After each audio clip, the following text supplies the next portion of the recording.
আজকে যে নেল ডিজাইনটা করব সেটা ইয়েলো কালারের ওপর, তাই যাদের যাদের ইয়েলো কালার ভালো লাগে তাদের এই নেল আর্টটাও ভালো লাগবে। আজকে কিন্তু দেখো আমি আমার নেলের সাইজটা মিডিয়াম সাইজ, মানে একবারে ছোট না একবারে খুব যেরকম আমি বড় সাধারণত রাখি সেরকমও না, মোটামুটি ছোটোর থেকে একটু বেশি সাইজটা রেখেছি যাতে তোমাদের নেল ডিজাইনটা একটু বুঝতে সুবিধা হয়। তো যেহেতু আজকে বিশেষ কোনো ডিজাইনও করবো না তাই বেশি বড় রাখিনি।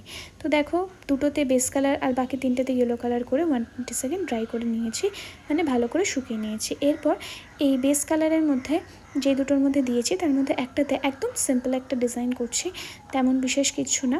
আজকের পুরো ডিজাইনটি মোটামুটি একটা সিম্পলের মধ্যে রাখার চেষ্টা করব, যার মধ্যে দেখো এটাই একটা সিম্পল একদম করে নিয়েছি, কিচ্ছু বিশেষ করিনি। আর একটাতেও ঠিক তেমনই একটা হাফ সার্কেলের ফ্লাওয়ার ড্র করব, টিউলিপ বলতে পারো বা সেরকম কিছু। তো সেরকম একটা হাফ সার্কেলের মতো একটা টিউলিপ ড্র করে সেটাকে 120 সেকেন্ড ভালো করে ড্রাই করে নেব।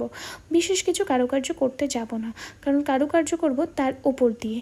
তো দেখো ড্রাই করে এর ওপর দিয়ে এবারে ব্ল্যাক দিয়েই ওয়ান স্ট্রোকের সাহায্যে স্ট্রোক দিয়েই আমরা একটা এর ওপর দিয়ে যে ডিজাইনগুলো সেগুলো ক্রিয়েট করব।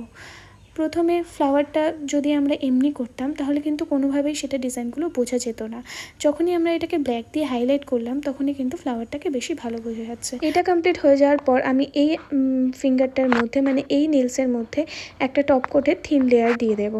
দিয়ে আমার কাছে রয়েছে একটা ক্লিয়ার অ্যাক্রিলিক পাউডার, এই ক্লিয়ার অ্যাক্রিলিক পাউডার দিয়ে এই নেলসটার মধ্যে আমি টপ কোটটা দিয়ে কিন্তু আমি ড্রাই করিনি, তার ওপর দিয়ে আমি এই ক্লিয়ার অ্যাক্রিলিকটা দিয়ে দেব। ততটা পর্যন্ত দেবো যতক্ষণ পর্যন্ত পুরো নোকটা আমার কভার করে।